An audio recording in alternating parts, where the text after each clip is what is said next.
K&C Masterpiece back here on 105 through the Fan. Right now in studio, we have the man who made that call, Texas Rangers broadcaster and legendary philanthropist, Eric Nadel. Good afternoon, sir. How are you guys doing? We're good. So we're, 30 hours-ish away Are you doing exact math right now? I said ish, right, from the birthday concert tomorrow, Longhorn Ballroom in Dallas. And I know you were talking about this the other day. Does the milestone birthday help bring a little bit even more specialness to all of this? For sure, because it's my 75th, we convinced the charity, the Grant Halliburton Foundation, the beneficiary of the event, to blow out the budget a little bit and bring in two bands that I love who aren't really well known in Texas. One from San Francisco, Chuck Prophet and his Cumbia Shoes. They do a brand of Latin music called Cumbia, which comes from Colombia. And he's a rock legend in the Bay Area, and he's basically just working on this new project. And then from Brooklyn, New York, my hometown, Sammy Ray and the Friends. It's a big band with a very charismatic female singer named Sammy Ray. They have horns, they have backup singers. Both of them are high-energy bands. People will be dancing. It will be more of a festive event than it's been in the past. And I know I've asked you this before, but we get new listeners all of the time.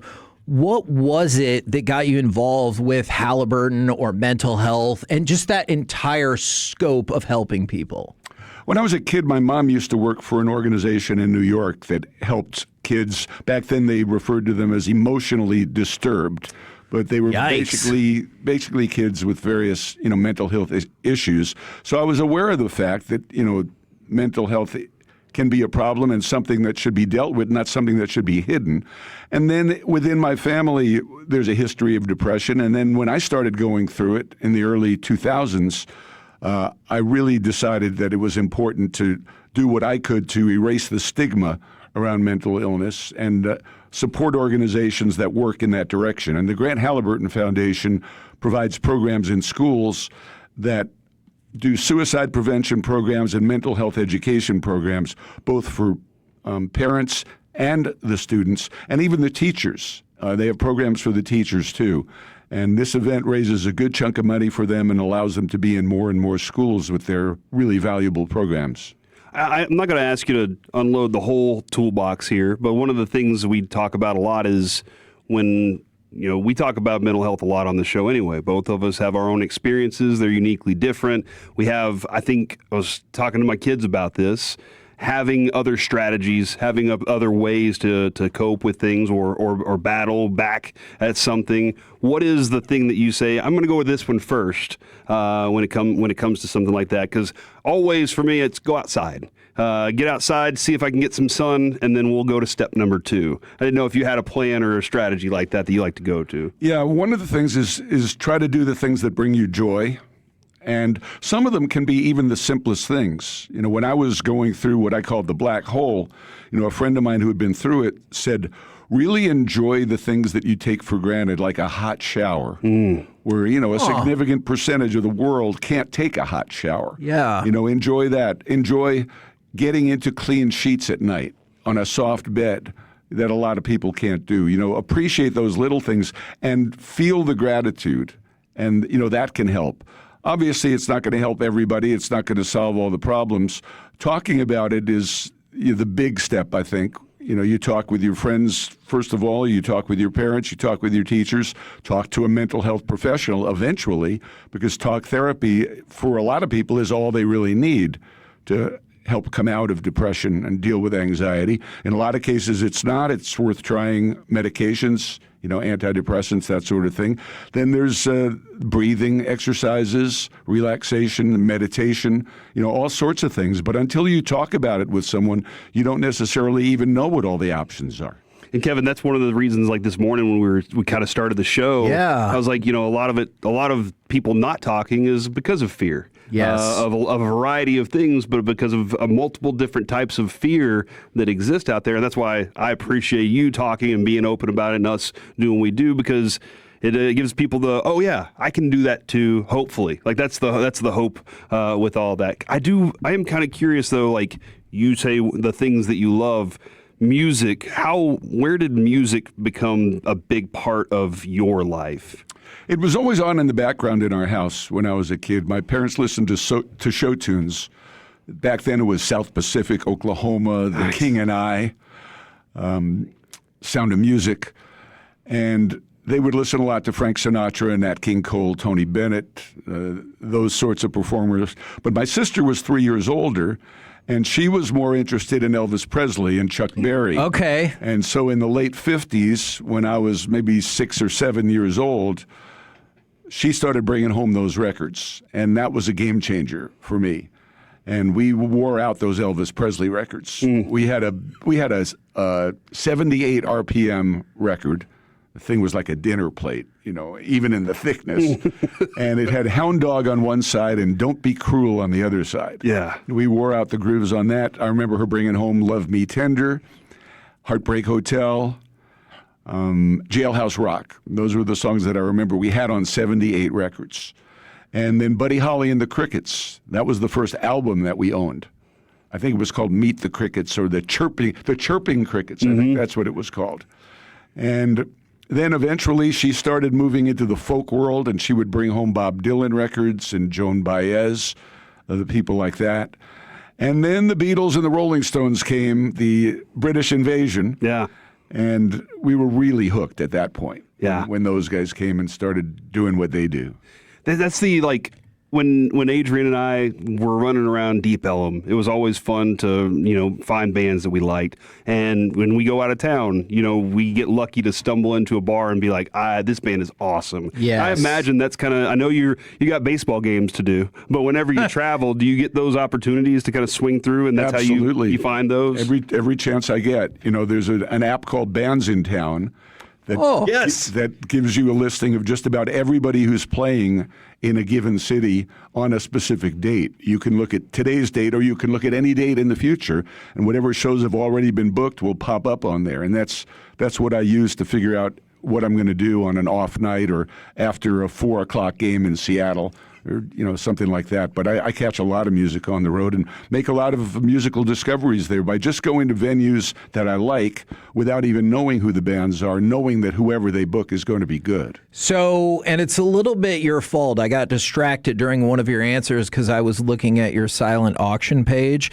because in addition, Corey, to going to the concert, man, you get lost in this silent auction page, including a lunch with you and I. What? At Lockhart. Let's go. And so, you'll be there. Yeah. So I don't necessarily need you to bid. I will go. But if other people could bid as well, how cool is it to be able to grab so many experiences from people that you've gotten to know and work with over the years? Because you're looking at this, it is a murderer's row of personalities and DFW personalities. Plus, I was thinking of, could I buy the cruise without my wife getting mad at me? So, there's a whole lot of options going on here. I think we have 25 of these celebrity dinners this year. Brian Broaddus is doing one. Yes. We've got Ross Fenstermaker, the Rangers general manager. Ooh. Neil Liebman, the managing partner, is going to do one at Albernays. Skip Schumacher is doing one. Mike is doing one. Mike Bassick, too. Mike Bassick is doing one.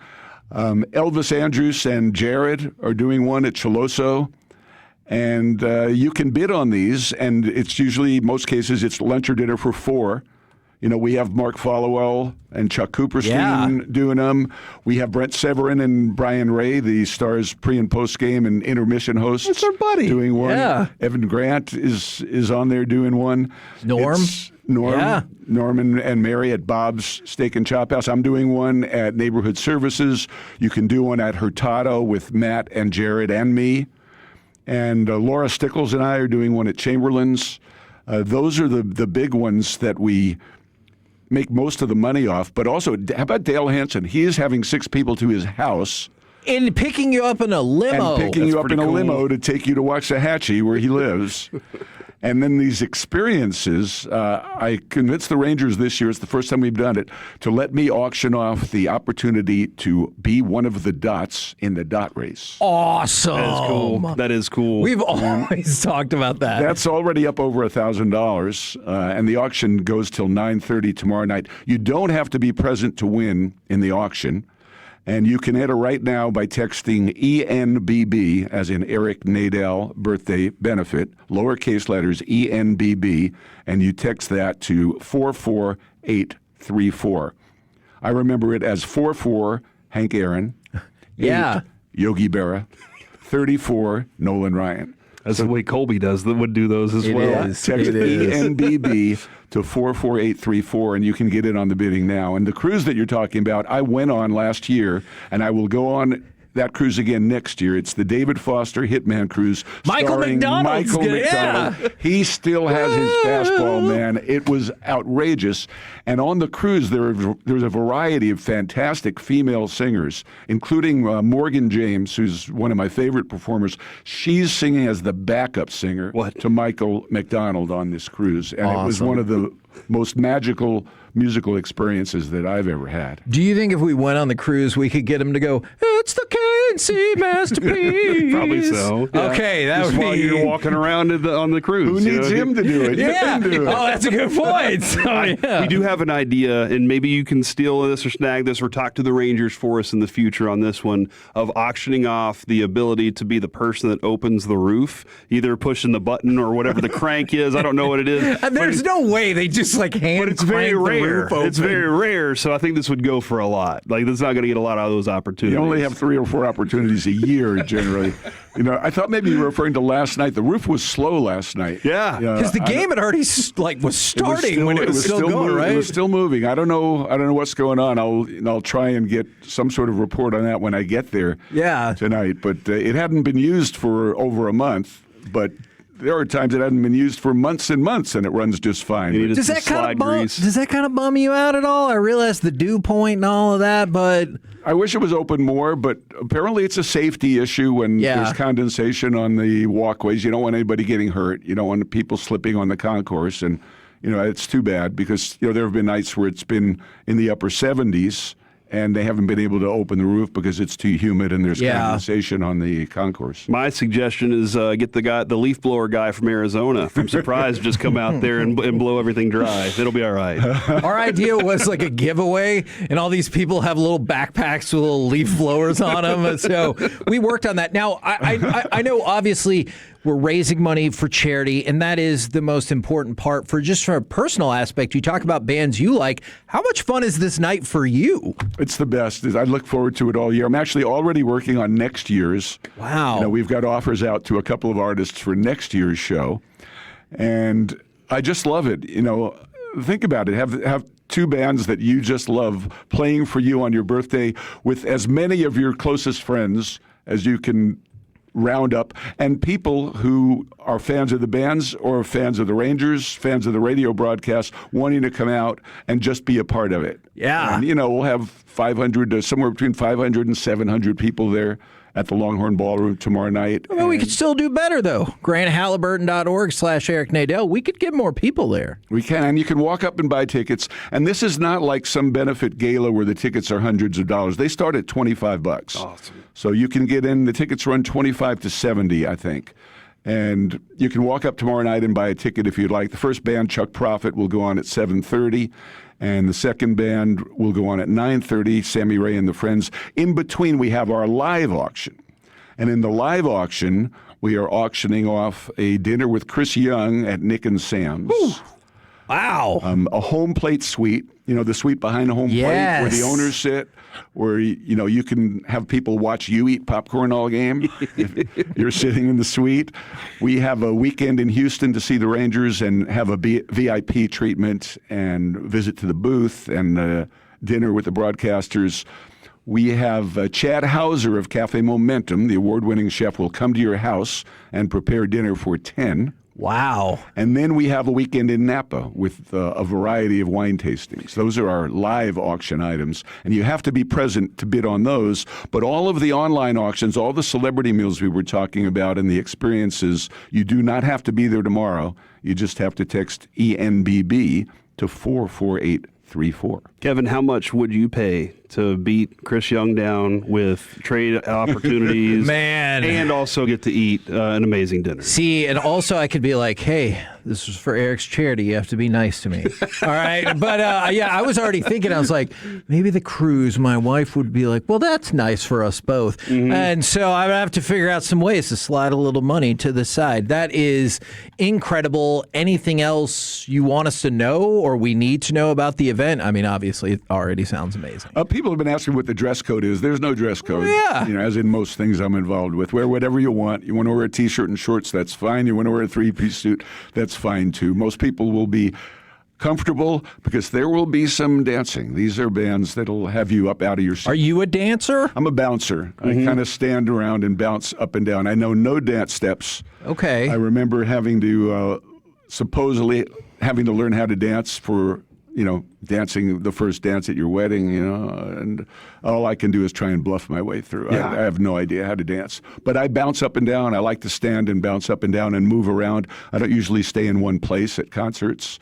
When I go to some shows, I like to be standing in the pit as close to the band as I can. Okay. And, I'm dancing, but I'm not doing anything that anybody else would recognize as dancing. It's right. just kind of bopping up and down. I guess that's how I would put it. I'm a bopper. That's a little less fun than when you said you're the bouncer. And I was like, oh, man, neat. He's at the door. And where the hell's your ticket? You see that ID here. I love it. All right. Thank you so much for jumping on and for raising all the money and awareness through Grant Halliburton and so many different causes with mental health stuff. That's freaking cool, man. Thank you guys so much for having me and for doing the celebrity lunch. You guys will have a great time. Of course. And also, there might be rival radio shows that have other things up for bid, and we want to beat them. Yeah, we want to defeat them. Yeah. For charity. Exactly. For charity.